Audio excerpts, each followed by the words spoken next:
Hello नमस्कार. चला तर बघूया आज आपण काय घेऊन आलेलो आहोत. तर मी हे एक प्रोडक्ट होतं मिशोवरून, ते मागवलेलं आहे डेकोरेशनसाठी. मला हे अन्नप्राशनच्या डेकोरेशनसाठी पाहिजे होतं. माझ्या नंदेच्या मुलांचं अन्नप्राशन करायचं होतं, तर त्यासाठी हे ऑर्डर केलेलं आहे.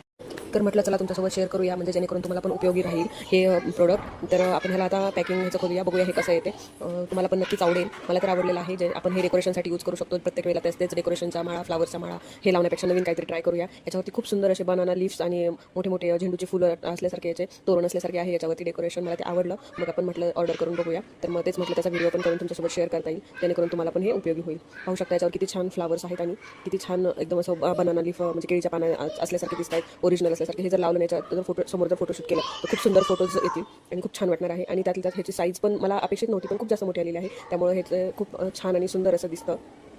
ते आरुष दाखवतोच आहे खोलून. पाहू शकता तुम्ही किती छान आणि वाव मस्त एकदम छान अशी झेंडूची फुलं असल्यासारखे दिसतात आणि हे मोठं मोठं सूर्यफूल असल्यासारखे. आणि त्याला ते लटकन लावलेलं आहे, खूप सुंदर असं झालेलं आहे, आलेलं आहे. आणि असं वाटतं की ओरिजिनल केळीची पानं लावलेली आहेत. तुम्ही पण हे नक्की ऑर्डर करा, तुम्हाला पण नक्कीच आवडेल आणि युजफुल पण राहील. गणपती डेकोरेशनसाठी पण आपण हे यूज करू शकतो आणि कुठलंही डेकोरेशन असेल तरी यूज करू शकतो.